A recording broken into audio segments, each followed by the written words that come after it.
Programme timeline सां गॾु आऊं आहियां असद मुमताज़। सदारती निज़ाम कंहिं बि सूरत क़बूल कोन्हे। इहो जमहूरी निज़ाम जे ख़िलाफ़ इहा जमहूरी निज़ाम जे ख़िलाफ़ साज़िश थी रही आहे। अॼु पीपल्स पार्टी जी मरकज़ी अॻवान शेरी रहमान प्रेस कॉन्फ्रेंस कंदे इहो चयो आहे त सदारती निज़ाम जी मुहिम जो जे पोयां हुकूमत में वेठल माण्हुनि जो हथु आहे ऐं हुकूमत उनखे वाक़ुफ़ करे। अॼु प्रोग्राम इन ते ॻाल्हाईंदासीं त हीअ को सदारती निज़ाम जी जेका मुहिम जो ई थिए पई, इन जी हिन वक़्तु छो पई ज़रूरत पए, इन इहा ख़्वाहिश कंहिंजी आहे, इन जे पोयां केरु आहे। अॼु प्रोग्राम इन ते ॻाल्हाइबो ऐं गॾोगॾु ॻाल्हाइबो त वफ़ाक़ी वज़ीर हमाद अज़हर चवे थो त सिंध कुझु सालनि खां पोइ गैस बरामद कंदो। सिंध में जेका गैस मिले थी पई उहा त पाइप लाइन में विझण जहिड़ी बि कोन्हे।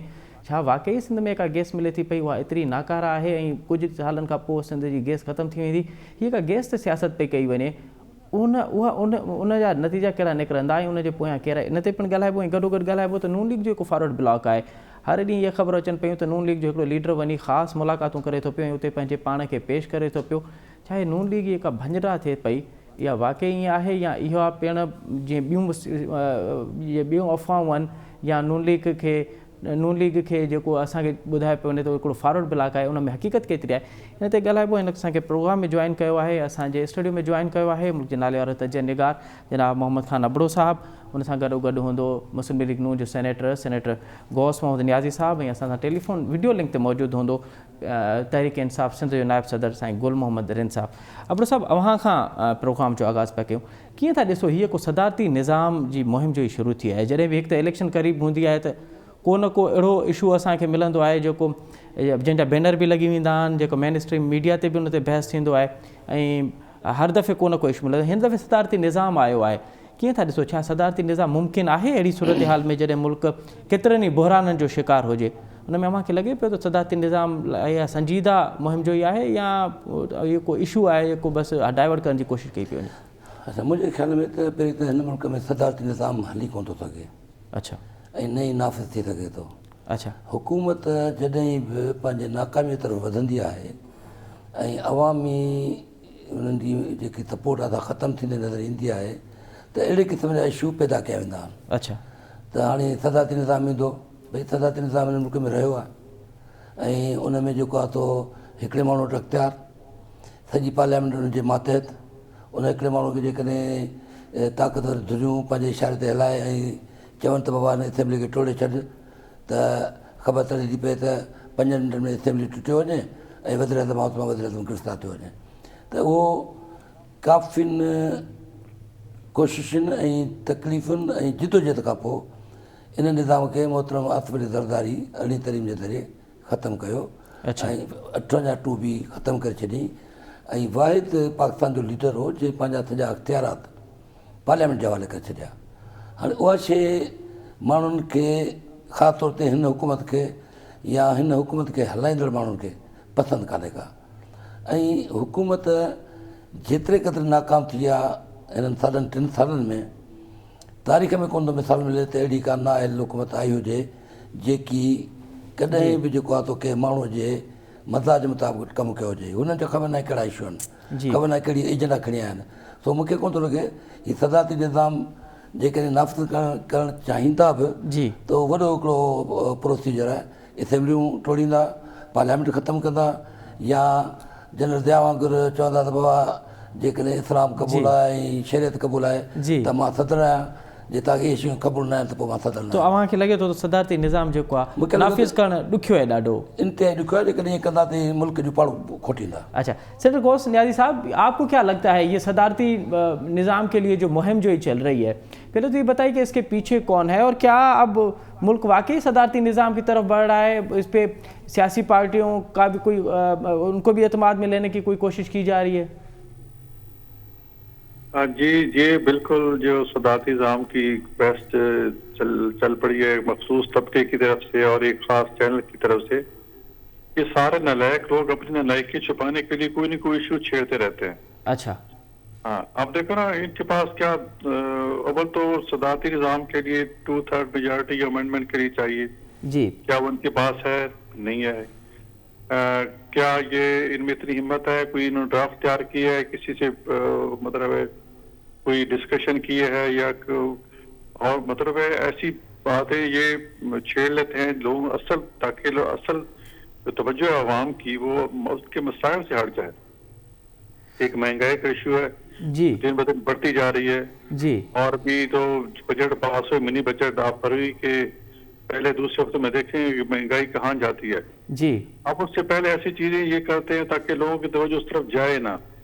तो ये हुकूमत की शुरू से पॉलिसी रही है कि ऐसा कुछ शोशा छोड़ देते हैं, कभी कहते हैं 4 बंदे मुस्लिम लीग के फलां से मिले हैं, جی कभी कोई शोशा, कभी शेख रशीद हो गया, फवाद चौधरी होगा, सिवाय इनके झूठ और अफवाहें फैलाने के और काम भी कोई नहीं है। और ये फिर इस तरह करके लोगों की तवज्जो हटाते हैं, इस तरह हुकूमतें नहीं चला करती। और कभी अभी शोशा छोड़ते हैं कि हमारा ग्रोथ रेट एकदम से इनको रात को ख्वाब आता है कि हमारा ग्रोथ रेट जो है ना 5.8 पे चला गया है। हालांकि बिल्कुल इंतहाई झूठ होता है सारा। पहले इनके वजीर खजाना था, उसने कहा था जी हमारा ग्रोथ रेट 3%, 3.2 है। फिर कुछ 6 महीने बाद कहा कि हमारी कैलकुलेशन गलत होगी, हमारा ग्रोथ रेट 1.9 है। तो ये अब एकदम रात को ख्वाब आया कि हमारा ग्रोथ रेट जो 2.5-3 था, अब तो एकदम 5.5 पे चला गया। तो ये लोग ऐसे ही अफवाहें छोड़ते रहते हैं, शो करते हैं कि हमारी हुकूमत मजबूत है, हमारे में कोई धड़ेबंदी नहीं है। हालांकि सारे लोग जानते हैं कि इनकी जो पार्टी में जो खींचतानी की आदत के लिए शुरू है तो सबके सामने है। तो लेकिन यार साहब, कल तो असद उमर साहब कह रहे थे हमने तो रिकॉर्ड, हमारी कारकर्दगी तो रिकॉर्ड पे है, हमने बड़े उन्होंने तो ज़राअत का जिक्र किया कि हमने ज़राअत में बड़े इनकलाबी इक़दाम लिए हैं, हमने इंडस्ट्री, हमने कंस्ट्रक्शन इंडस्ट्री को हमने जिस तरह से अपने पाँव पे खड़ा किया है, हमने तो एक्सपोर्ट बढ़ाई है। वो दावा कर रहे हैं, आप कह रहे हैं कि उन्होंने मुल्क को पीछे कर दिया है, आप कह रहे हैं कि उनकी कारकर्दगी बेहतर नहीं है। देखो ये ऐसे झूठ बोलते हैं ना, ये एक तो जी बड़ी बम्पर क्रॉप हुई है गंदम की, और बड़े हमारे पास रिकॉर्ड गंदम की पैदावार हुई है। और आप देख रहे हैं कि गुज़श्ता 6 महीने से लोगों को आटा स्कैंडल और आटे की कीमतें कहाँ तक पहुंच गई हैं। खाद की आप लाइनें देख लें, मैं खुद रोजाना जाता हूँ, अपने इलाके में हूँ, तो बड़ी लंबी लंबी कतारें यूरिया खाद देने के लगी होती हैं और फिर मिलती नहीं है। ब्लैक में लोग बेचारे खरीद रहे हैं जी, पता नहीं 3,000-4,000 के रेट पे खरीद रहे हैं। तो ये बजाय इनके कि इस तो जो देना बजाय झूठ बोलने की, वो कह रहे हैं कि हम ज़राअत खुद कफील हो गए हैं। लोग मानने को तैयार नहीं है, जो जमींदार है वो कहाँ मानने को तैयार है। तो ये सिर्फ झूठ बोलते हैं, अपनी नालायकी छुपाते हैं। कोई इनका काम एक ही रह गया है कि अपोजिशन के खिलाफ जो है वो आप कोई ना कोई शोशा छोड़े रखें, और सारी जो मलबा है अपनी नाकामी का वो अपोजिशन पे डालते हैं। इन्होंने अपने दौर में कुछ नहीं किया, हम जो है जो मतलब आए तो हम ये कर देंगे वो कर देंगे, करते कराते कुछ नहीं है। ठीक है। देखो पाकिस्तान 16 अरब, हमने 16,000 अरब का कर्जा लिया जी, और उसमें हमने 2000 किलोमीटर मोटरवेज बनाई और 14,000 मेगावाट बिजली जो है सिस्टम ऐड की। इन्होंने 21,000 अरब ले लिया है, और कोई एक मेगा प्रोजेक्ट भी जो दी शुरू करा सके। ये सारी नालायकियां हैं इनकी, और फिर नालायकी छुपाने के लिए, और फिर मीडिया को अगर आज़ाद करें तो पता लगे भाई असल हकीकत है क्या। चले ठीक है। अबड़ो साहब जेका ॻाल्हि न्याज़ी साहब करे पियो, कंपेरिज़न पियो करे, त असां एतिरो कर्ज़ वरितो आहे, असां एतिरा मोटर वेठा आहियां ऐं हुकूमत मुकमल नाकाम थी वई। अव्हांखे छा थो लॻे त हे 3 साल, हाणे त किरासी आहिनि 3 साल तहरीक इंसाफ़ जी हुकूमत जा।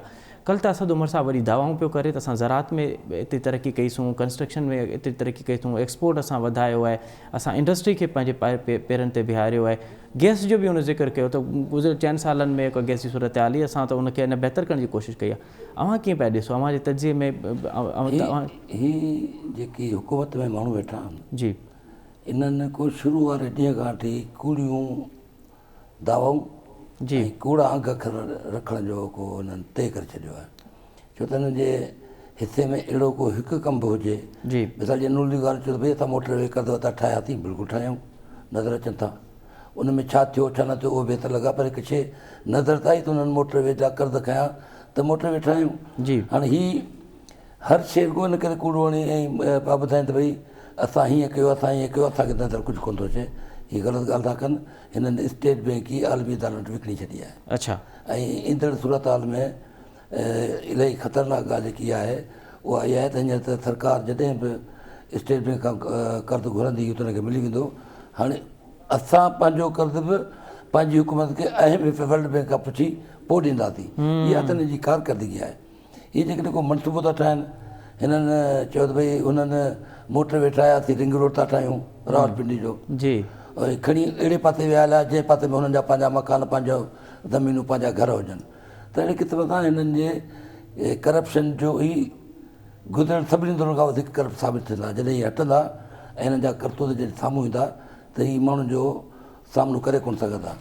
अच्छा पर वफ़ाक़ी हुकूमत इहो पिणु चवंदी आहे न त असां वटि कोविड जेको आयो आहे कोविड छाकाणि त आलमी तौर ते मैशत खे बिल्कुलु बंदि करे छॾियो ऐं असां त टीं दुनिया जा माण्हू आहियूं असांजी त मैशत बि उन में बर्दाश्त ई कोन हुई उनजे बावजूदि असां मुल्क खे बहिरान मां कढियोसीं अगरि अहिड़ी असांजी हुकूमत न हुजे या ॿिए के पार्टी जी हुकूमत हुजे त हिन बहिरान मां निकिरी न सघिया। इहो हिननि जो ख़्यालु आहे न कोविड त सॼी दुनिया में आयो जी कोविड लाइ जेके एहतियाती उपाय हिननि खे वठिणा थिए हिननि कोन वरिता सिंध गवर्नमेंट शुरू कया त हुन ते तनक़ीद करणु शुरू कयूं शुरू में जीअं कोविड आई त सिंध गवर्नमेंट हुन लाइ हिकिड़ियूं सजेशन्स ॾिनियूं हे जेकॾहिं उन वक़्तु कोशिशि कंदा त एतिरी मेटोरिटी बि कान थिया न को एतिरो माण्हू मरिया न को एतिरो माण्हू बेरोज़गार थिया जी उहा हिननि पंहिंजी नाइली ईअं करे छुपाई त भई असां कोविड में बि वॾो को कारनामो कयो कमु कयो कुझु कोन मौशत मुल्क जी तमामु ख़तमु थी आहे हली हीअ मिनी बजट छाजे लाइ आहे जे तव्हांजी मौशत एतिरी सुठी आहे जे तव्हां तरक़ी कई आहे तव्हां जेकॾहिं मुआशी तरह सां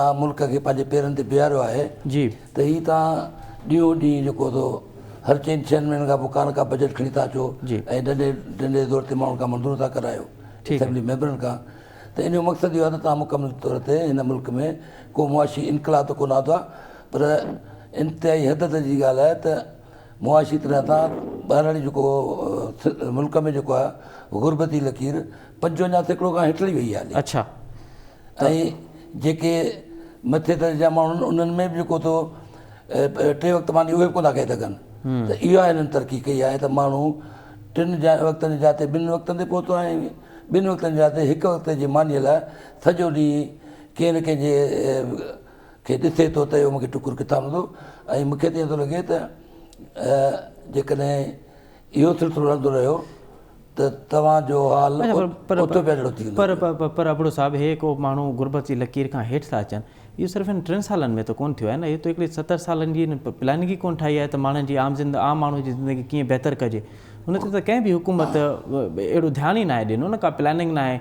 इहा गुरबत जी लकीर शुरू थी आहे गुज़िरियल 20 सालनि खां हिन 3 सालनि में उन्हनि जे मुक़ाबले में ॿीणी थी आहे तव्हां फिगर खणंदो जी बिल्कुलु इहा ॻाल्हि तव्हांजी सही आहे त पुठियुनि हुकूमतनि में बि इहा गुरबती लकीर हेठि ग़रीब हो जी गुरबत जी लकीर खां हेठि जेको हिननि सालनि 3 साल में माण्हू थिया न इन जा अंग ॾाढा ख़तरनाक आहिनि। अच्छा तव्हां चओ पिया 3 सालनि में इहा वधी है अच्छा न्याय साहब ये जो आपके 4 रहनुमाओं की मुलाकात के चर्चे अब तकरीबन हर वफाकी वज़रा जो है वो उस पर बात करता है कि जो ख़ास मुलाकात हुई है और सब ने एक दूसरे वहाँ पे पेश हुए हैं क्या वाकई मुलाकात कर रही है नून लीग और ये जो शफकत भरा हाथ है अब आपकी तरफ बढ़ रहा है? मैंने जैसे पहले कहा ना सिवाय अफवाह की कोई ऐसी बात नहीं हालांकि आपको पता होगा कि पिछले महीने परवेज खट्टर फवाद चौधरी और 2 के साथ और वफाकी वज़रा जाके एस्टेब्लिशमेंट के कुछ लोगों से मिले हैं और जिसका इमरान खान ने नोटिस भी दिया और कैबिनेट की मीटिंग में उसका जिक्र भी किया कि आप क्यों गए। ये 4 बंदे अपने आप को मुतबादल पेश करने जो है ना वो गए थे कि खान साहब से जो ना वो पोजीशन को साथ में ला के चल सकते हैं ना उनमें कुछ इतनी शक्कत है ना परसेप्शन है तो हम तैयार हैं उसके लिए। अच्छा। तो ये और जो मौजूदा हुकूमत है इसका यही काम है कि जो ये जुर्म कर रही होती है उसका इल्जाम जो है अपोजिशन पे लगा रही होती है।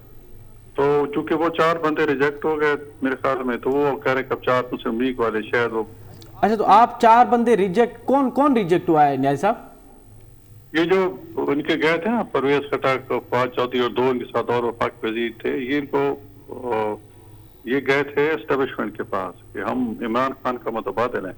अच्छा। फिर वहाँ से इनके इख्तलाफ हुआ और फिर अभी जो बजट के मामले में जिनकी पार्लियामानी मीटिंग थी उसमें असद कैसे अपना परवेज खट्टर का और जो इमरान खान की जो इस तरह एक तेज जुम्मों का तबादला हुआ उसी की शख्साना था।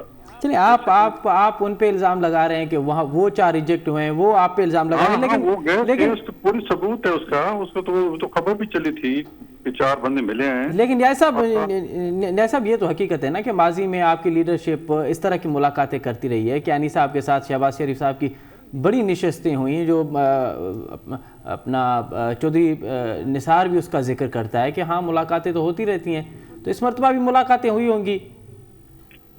نہیں، ملاقاتیں ہماری کوئی نہیں ہو رہی ہے. ہمارا جو اگر ہوتی تو میاں صاحب کی ملاقات، میاں صاحب باہر ہیں، شہباز صاحب کی ہوتی. شہباز صاحب بھی کورونا میں اس وجہ سے اپنا وہ خود کو قرنطینہ کیے ہوئے ہے، تو ہماری تو کسی کی ملاقات نہیں ہوئی. اچھا چلیں، آپ تردید کرتے ہیں، آپ تردید کر رہے ہیں کہ اس طرح کی کوئی ملاقات نہیں، لیکن نیاز صاحب اسد عمر صاحب دعویٰ کر رہے ہیں کہ پچھلے ہفتے میں 2 بیانیاں لے کے آئی تھی اپوزیشن اور دونوں بالکل ریجیکٹ ہو چکے ہیں.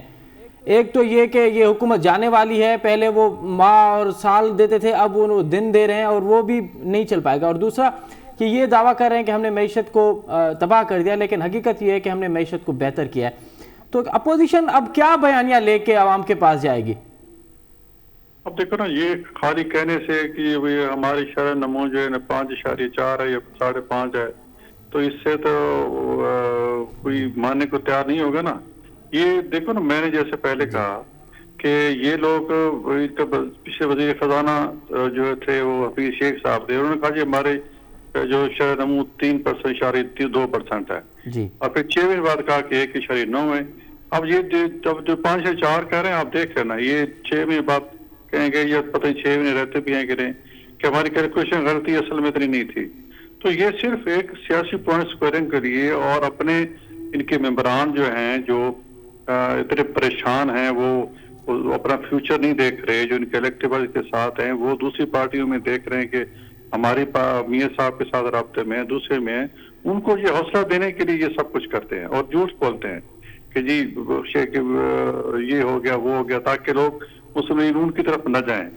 آپ دیکھو نا، اسد کا جو پرویز خٹک اور جو عمران خان کو جو ہارٹ اٹیک ہوئی ہے، تو اس کے بعد عمران میں اور مایوسی پھیلی ہوئی ہے اور انہوں نے ادھر ادھر دیکھنا شروع کر دیا ہے.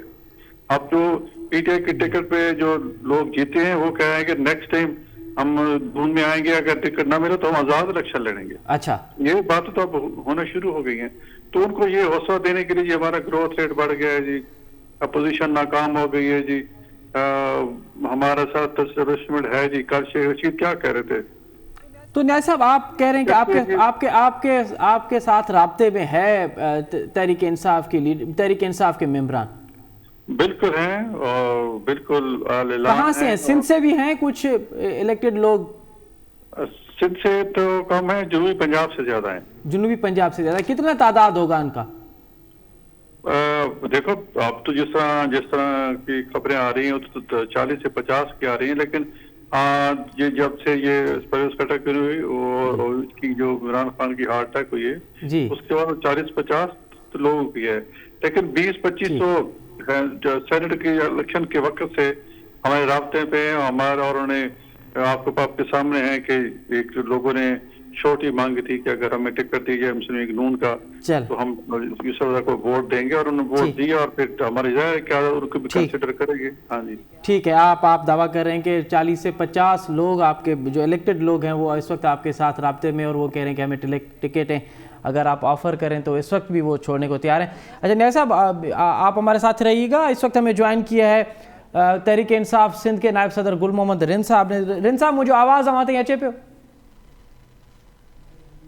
رن صاحب تاں پنجی مائک انمیوٹ کرجو پلیز، مائک انمیوٹ کयो. جی رن صاحب مجھے آواز آتے ہیں اچھے پہ؟ بالکل اچھے پہ. اچھا رن صاحب، ایک نیازی صاحب دعویٰ پہ کرے تو 40 کھاں 50 الیکٹڈ ممبر انہوں سا رابطے میں، کچھ ممبر سندھ جان پر سندھ میں گھٹ ممبر رابطے میں. جنوبی پنجاب میں ایک وڈو تعداد ہے تحریک انصاف جو یکو نون لیگ سا رابطے میں آئے. وہ چوے تو اگر اساں کے ٹکٹن جی تاں یقین دہانی کرایو تو اساں اج بھی چھڈن لائے تیار. سیانے نیازی صاحب جی گال تے تبصرو جے 3.5 سال میں جڏهं بھی اسمبلی میں یا سینٹ میں ووٹنگ تھی ہے، کیڑو ممبر اساں جو انہن کی طرف ویو ہے؟ कंहिं मेंबरनि खे वोट ॾिनो. इन्हनि जेके बिल पेश कया या जेके असां बजट पेश कई या असां प्रेसिडेंट लाइ चीफ ऑफ आर्मी स्टाफ लाइ जिथे असांजी वोटिंग त असांखे पंहिंजी काउंटिंग खां वधीक हमेशह पई आहे. हाणे चाहे हिननि खे जेको फ्यूचर नज़र अचे पियो त अॻी इलेक्शन में बि हाराइण जो, त हाणे चवनि था त असांजा माण्हू हिननि सां कुझु राब्ते में आहिनि. ख्वाब में राब्ते में हूंदा, बाक़ी So far, पर रिन साहब पर रिन साहब सेनेट जी चूंडनि में त गिलानी साहब खे अवां जी पार्टी मेंबर वोट ॾिना। न उहो त हिकिड़ो ज़ाती हिकिड़ो केस हो, उन ते वरी तफ़सील में कॾहिं कंहिं प्रोग्राम में ॻाल्हाइबो। पर लाला ओवरऑल चवण जी ॻाल्हि आहे, न को नून जो को मेंबर फिरियो आहे। ॾिसो, असीं इहो नथा चऊं त की नून वारा असां ॾे अचनि पिया या असांजा, हर माण्हू हिकिड़ो पंहिंजे किरदार सां ऐं पंहिंजी पार्टी सां हिकिड़े नज़रिए सां बीठो आहे। हा, जॾहिं इलेक्शन वेझी ईंदी, तव्हां माशाल्लाह मीडिया जा माण्हू आहियो, तव्हांखे ख़बर आहे, जॾहिं इलेक्शन वेझी ईंदी आहे त काफ़ी तोड़ फोड़ हूंदी आहे। पोइ के माण्हू पंहिंजी सीटुनि खे बचाइण लाइ या के माण्हू पंहिंजी सीटुनि खे एडजस्ट करण लाइ ॾे वठि कंदा आहिनि। पर हिन वक़्तु ताईं माशाल्लाह को पीटीआई जो मेंबर कंहिंसां को राब्ते में न आहे। रिन साहब, अगरि अवां जी ॻाल्हि असां तस्लीम बि कयूं त को बि मेंबर जेको आहे उहो ॿी पार्टी में राब्ते में न आहे, पर जीअं पार्लियामेंट में तव्हांजा ई मेंबर तनक़ीद था कनि पंहिंजी हुकूमत ऐं चवनि था हिकु पहिरीं रो में माण्हू वेठल आहिनि, अगरि हिननि ॾे तव्हां ECL में न विझी छॾियो त मुल्क बहराननि मां निकिरींदो। अहिड़ी तनक़ीद त माज़ी में असांखे कोन नज़र आई आहे त पंहिंजे ई मेंबर पंहिंजे ई पार्टी ते पंहिंजी वज़ीर आज़म ते उहा तनक़ीद कनि। सही आहे त इनखे त तव्हां एप्रिशिएट कयो। तव्हां ॾिसो, during corona prime minister UK पंहिंजे घर में हिकिड़ी नंढी पार्टी कई त उन ते पार्टी वारा उन खां इस्तीफ़ा पिया घुरनि। हीअ त हिकिड़ी सुठी ट्रेडिशन आहे। जेकर असांजी पार्टी असांखे असेंबली में या पार्लियामेंट पार्टी जी मीटिंग में क्रिटिसाइज़ करे थी, मां सम्झां थो जेका मदीने रियासत जी जेका असां ॻाल्हि कयूं था, उन में इहे शयूं त हुयूं। पंहिंजे लीडर खे पंहिंजे पर अवां त चओ था त इनखे तारीफ़ जोॻो अमल आहे, एप्रिशिएट करणु घुरिजे, पर तव्हांजी पार्टी त शोकाज़ नोटिस पई जारी करे। रिन साहब सर, मां तव्हांखे ॿुधायां, 2 महीना अॻु में प्राइम मिनिस्टर जॾहिं कराची आयो त फ्रेंकली आऊं लियाकत जतोई साहब असां 4 ॼणा मिलियासीं ऐं ओपनली सभिनि यादो प्राइम मिनिस्टर चयो, रिन साहब आप अभी तक मेरे से नाराज हैं? मैंने कहा जी हूँ नाराज। आप जब नवाब शाह आएंगे, कारकुनों से मिलेंगे तो फिर नाराजगी खत्म होगी। तो पंहिंजे लीडर सां बि जेकर माण्हू सच न ॻाल्हाईंदो त पोइ त लाला मुनाफ़िक़त जी सियासत आहे। ठीकु आहे। अबड़ साहब, कीअं था ॾिसो, रिन साहब त चए थो त एप्रिशिएट करणु घुरिजे, असां त तनक़ीद जेका थिए थी पई उनखे त असां सारायूं था, उनखे बहितर सम्झूं था पिया, ऐं इहो माहौल सिर्फ़ु असांजी पार्टीअ में ई आहे। न, इहो माहौल त सभिनी पार्टियुनि में हुजणु खपे। जमहूरियत जो मक़सदु इहो ई आहे। पर इहो चवां थो त जंहिं खटक साहब पंहिंजो इजलास मां बाइकाट करे ॿाहिरि निकितो ऐं वरी का टेलीफोन अची वियसि, पोइ जंहिंजी वियसि ऐं वरी वापसि वियो, वरी वेठो मिंटू कदन मूं तो भागीदारी कई, मूं ईअं न चयो आहे। अच्छा, त हीअ ॾंडे सां ज़ोर ज़बरदस्ती सां आवाम खे बि हलाइनि पिया ऐं मेंबरनि खे बि हलाइनि पिया। अच्छा, हाणे उहो जेसिताईं ॾंडो लठनि जे हथ में आहे तेसिताईं हिन जूं ॻाल्हियूं सभु ठीकु आहिनि। अच्छा, पर ईअं कोन्हे को जे जमहूरियत जो हुस्न आहे त हुनखे तहरीक इंसाफ़ शौकात छो थी कढी ॾिए, सही एक्सप्लेनेशन छो थी ॾिए, सही जवाब तलब छो थी करे, सही ख़ुशामदीद करे। ठीकु पर जेके तव्हां ॻाल्हि कई आहे उन ते बि गौर कंदासीं। ठीकु आहे, तुंहिंजो मौक़िफ़ सही आहे, ठीकु आहे, त उनखे सही करे वठंदासीं। जे ग़लति हूंदो ठीकु आहे, त तोखे ग़लति कंदासीं। त हीअ जेको बि आहे त चवां त हींअर हिन मुल्क में जेके पार्टियूं आहिनि, ठीकु आहे, सभु पीपल्स पार्टी जी सभिनी में ग्रुपिंग आहे। अच्छा, ऐं सभिनी जी ग्रुपिंग वाज़े ज़ाहिर ऐं ॿाहिरि आहे। अच्छा, उहा तहरीक इंसाफ़ हुजे, उहा नून लीग हुजे, MQM हुजे, इन्हनि सभिनी में जेके तो ग्रुपिंग असांखे नज़र अचे पई। ठीक है, चो पिया त ग्रुपिंग आहे। रिन साहब, न्याय साहब, आप हमारे साथ ही रहेगा। आप सब तव्हां बि असां सां गॾु ई रहंदो। असांखे हिते बार बार इशारो कयो पियो वञे ब्रेक जो, हिते नंढो ब्रेक था वठूं। ब्रेक खां पोइ जॾहिं वापसि ईंदासूं त हमाद अज़हर जेका स्टेटमेंट ॾिनी आहे त सिंध जेको गैस आहे उहो कुझु सालनि में ख़तमु थींदो ऐं सिंध खे गैस ख़रीद करणो पवंदो, ऐं जेको गैस आहे उहो एतिरो नाकार आहे सिंध जो पाइपलाइन में नथो विझी सघे। हीअ का गैस ते पॉलिटिक्स थिए पई ऐं गैस जेको बहरान आहे इन ते ॻाल्हाईंदासूं, पर पहिरियां वठूं था नंढी साई खां पोइ प्रोग्राम ॿीहर हाज़िरी। प्रोग्राम हिकु दफ़ो ॿीहर तव्हांखे भलीकार वक़्फ़े खां बि असां ॻाल्हाए रहियासीं मुल्की सियासी सूरत हाल ते त हिकु मुल्क में हिकु नओं सदारती निज़ाम जेका मुहिम जो ई हले पई, इन जे पोयां केरु आहे, हुकूमत खे इन जी ज़रूरत छो थी पए, छाकाणि शीर रहमान जी दावा आहे त इन में हुकूमती माण्हू शामिल आहिनि। हमाद अज़हर जेको वफ़ाक़ी वज़ीर आहे उन अॼु असेंबली जे फ्लोर ते चयो आहे त सिंध मां जेका गैस निकिरे थी उहा 3-4 सालनि में ख़तमु थींदी ऐं 3-4 सालनि खां पोइ सिंध खे गैस ख़रीद करणी पवंदी। सिंध जी गैस जेका आहे उहा एतिरी नाकार आहे जो उहा पाइपलाइन में विझण जहिड़ी बि कोन्हे। न्याय साहब, इस तरह के अगर वफाकी वुज़रा असेंबली के फ्लोर पे ये तकरीर करें कि एक तो गैस जो है वो ख़त्म होने जा रही है, वो अदाद शुमार दे रहे हैं, और दूसरा कि गैस इतनी नाकारा है, आप नहीं समझते कि इस तरह की स्टेटमेंट देंगे तो फिर जो सूबों में जो दूरियां हैं वो बढ़ेंगी फिर? हाँ बिल्कुल, ऐसी बातें नहीं करनी चाहिए। खास तौर पर वफाकी वज़ीर को वफाक में जो वजीर होता है, चलो सूबाई वजीर तो एक सूबे को रिप्रेजेंट करते हैं ना, वफाक में तो वफाक तो एक इकाई है, वफाक को तो सारा सूबों के साथ लेके चलना होता है। तो सारा ये टोला ये इम्बिचौर लोगों का है, इनकी ना कोई विजन है ना कोई तरीका है, जो ऐसे ही झूठ वगैरह बोल के चले जाते हैं। मातजर खुद कितने झूठ बोलता है, आपको पता है कि टीवी चैनल पे तो कई दफा इसको बुलाया जाता है तो आदाद और शुमार जो है जो मतलब वो भी गलत बताता है कि हम इतनी तरक्की करके। तो इनको ऐसी बातें नहीं करनी चाहिए। कभी ये सदाती निज़ाम की बात करते हैं, ठीक है ना जी। अब ये 73 का आइन ऐसा आइन है जिसपे तमाम सियासी पार्टियों ने दस्तखत किए थे और हमारे जो बड़े थे वो बड़े विजनरी थे, और वो जब वो उस वक्त बना था जब पाकिस्तान टूटा था जी। तो उस वक्त तो जो जितनी हमारी लीडरशिप सियासी लीडरशिप थी उन्होंने बैठ के एक ऐसा कराया कि खुदा न खासा ये अब तो अब हो गया, मजीद न उन्होंने पाकिस्तान को एक यकजा करने के लिए एक आइन बनाया, उसको 73 का आइन है जी। अब वो पाकिस्तान की बका की, पाकिस्तान की इकाई को इकट्ठा रखने की एक जमानत है। अब उससे जब ये छेड़छाड़ करेंगे तो यकीनन इनको ये मेरे ख्याल में नहीं करने चाहिए, अपने असल मसाइल की तरफ तवज्जो देनी चाहिए। तो हमने सदाती निज़ाम भी देख लिए, आप देख रहे हैं ना, अयूब खान ने सदाती निज़ाम लाया था और बिल्कुल वही जो जिस तरह एक ऐड चल रहा है ना एक चैनल पे जी सदाती निज़ाम के हक में दलाल दे रहे हैं जी। यकीन दे रहे कि आज मैं एक अखबार पढ़ रहा था, उसमें अयूब की जो तकरीर थी मैंने देखा वो बिल्कुल उसकी 100% कॉपी है कि जब क्या था कि ये पार्लिमानी निज़ाम हमने 11 साल देख लिया, ठीक है, तो उसमें ये खामी है तो सदाती निज़ाम नाफिज कर दिया। और वही पॉइंट है जो आज वही चैनल जो है ARY नाम भी ले रहे तो ARY चैनल जो कह रहे हैं वही पॉइंट है जी कि ये हो कर रहा है। तो ये लोग नालायक लोग हैं, हमें मुल्क की तरफ तवज्जो देनी चाहिए, बजाय कि अगर ये नालायक ये डिलीवर नहीं कर सकते तो इसमें निज़ाम में कोई मसला नहीं है, निज़ाम तो चलता रहा, सारे पार्टी इसी निज़ाम के तहत हुकूमत करती रही है। अब इनसे कुछ नहीं हो रहा, मुल्क आके नहीं चल रहा, तो इसका मतलब ये नहीं कि निज़ाम को तब्दील कर दी जाए, बल्कि अपनी कारकर्दगी पे इनको नजर डालनी चाहिए। ठीक है हाँ। ठीक है तो ये एक मेरे ख्याल में ये मुल्क को एक और यानी बहस की तरफ धकेलना है जी। मकसद इनका भी नहीं सदाती निज़ाम ना ये कर सकते हैं, ऑन ग्राउंड को पता है कि हम कर नहीं सकते, ठीक है, लेकिन कोई ना कोई शोशा छोड़े रखते हैं ताकि असल मसाइल से लोगों की तवज्जो हटी रहे। ठीक है रिन साहब, हाँ तहां जा वफ़ाक़ी वज़रा जॾहिं इन तरह जी ॻाल्हि कंदा तो सिंध में का गैस निकिरे पियो, पाइप लाइन में विझण जहिड़ी कोन्हे, अमां नथा सम्झो त ही गैर सियासी गैर संजीदी ॻाल्हि आहे, वफ़ाक़ी वज़ीर जेको मनसिब आहे इन तरह जूं ॻाल्हियूं न करणु घुरिजनि। अनम्यूट कजो रिन साहब जी प्लीज़। जीअं त सूरत हाल गैस जी पूरे पाकिस्तान में 10% जीअं तव्हां ॿुधो असेंबली में ॿुधायो वियो त घटि थींदो थी वञे।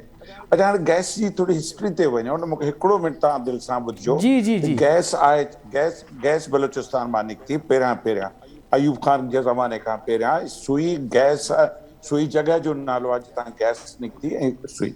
हिन वक़्तु बलूचिस्तान में बि गैस घटि थी ऐं उहा गैस पोइ 20-25 सालनि खां सिंध में वधंदी रही ऐं सिंध मां वधीक निकिती। हाणे हीअ हिकिड़ी नेचुरल रिसोर्स आहे, ईअं न आहे जो क्रिएट कई थी वञे। बलूचिस्तान में गैस घटि थी वई, सिंध में घटि थी वई ऐं फ्रंटियर KPK में कुझु इलाइक़नि में गैस वधीक निकिती आहे। अच्छा इन में त को शक न आहे त गैस पूरे पाकिस्तान में घटि थींदी थी वञे, सिंध बि असांजो, बलूचिस्तान, पंजाब, KP सभु। हाणे हीउ जेको नालाइक जेको चयो वियो आहे त हिन नालाइकनि खे का ख़बर ई न आहे। मां त सम्झां थो त नालाइकी इहा न आहे, नालाइकी इहा आहे जो क़ौम खां हक़ीक़तूं लिकायो। नालाइकी इहा आहे त 20 ॾींहंनि जे ट्रीटमेंट लाइ वञो ऐं 2 साल तव्हां उते दवाऊं वग़ैरह। असीं हिकु खुली किताब ॾियूं ऐं क़ौम जे ॾाढो हर ॻाल्हि रखंदासीं ऐं इंशाअल्लाह ज़रूरु मुख़ालिफ़ पार्टियूं इन सुवाल ते सवाल कंदियूं त अॻी असेंबली में इन खे वरी क्लियर कयो। रिन साहब हाणे ईअं न आहे त मतिलबु 3 साल थी विया हुजनि, दिसंबर जहिड़े महीने में गैस जो बहरान हुजे, मुल्क सॼे में गैस बहरान हुजे, गैस हीटर ऐं गीज़र खां अलावा चुल्हनि में गैस न मिले ऐं जून जुलाई में बिजली जी लोड शेडिंग हुजे, अटे जो बहरान हुजे, हाणे त यूरिया जो बहरान आहे, दवाउनि जो बहरान आहे, रोज़गार माण्हुनि खे कोन्हे, महांगाई ॾींहं ब ॾींहुं वधे पई, डॉलर जी का परवाह न आहे, डॉलर जी का उड़ान आहे, उॾाम आहे, उहा घटि थियण जो नालो नथी वठे, त पोइ ज़ाहिर आहे इहे त सवाल थींदा न अव्हां खां। साईं असां उहे सवालनि जा जवाब बि ॾियण लाइ तयारु आहियूं, पर मां इहो चवंदुसि का बि हुकूमत, को बि वज़ीर आज़म चाणे वाणे इहे मसइला क्रिएट कोन थो करे सघे।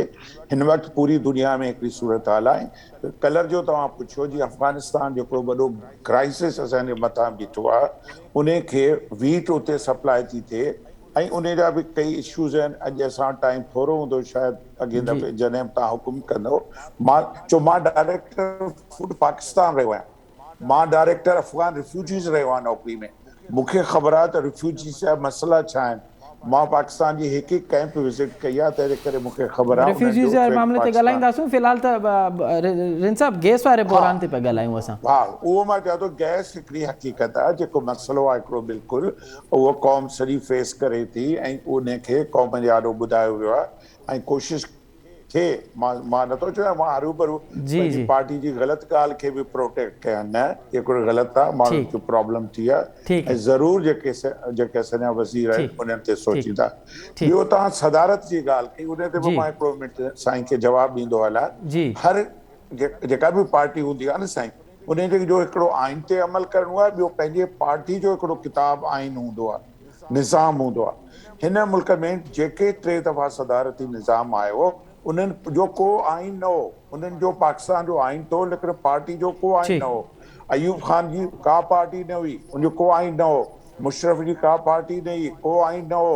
ज़िया जी का पार्टी न हुई।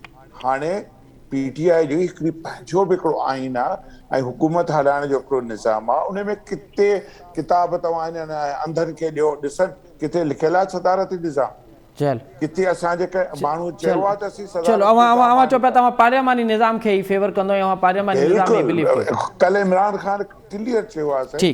बाक़ी हाणे रही त हरूभरू ॾिसो न सर, तव्हां पहिरीं ॻाल्हि त असांजी आइन खे पढ़ो। असांजी आइन में हिकिड़ो जुमिलो लिखियलु न आहे सदारत। ठीकु आहे अवां ॻाल्हि क्लियर करे छॾी। अच्छा अबड़ो साहब, कीअं था ॾिसो हीअ को गैस वारे मामले ते वफ़ाक़ी वज़ीर जी इहा स्टेटमेंट, अवां तजो छा थो चवे? ही छा मतिलबु एॾो प्रेशर आहे, हे हुनजी बुखलाहट आहे, या हक़ीक़तूं ईअं त हाणे वाक़ई गैस ख़तमु पई थिए ऐं सिंध मां जेका गैस निकिरे पई उहा नाकार आहे? इहा इंतिहाई शर्मनाक ॻाल्हि आहे।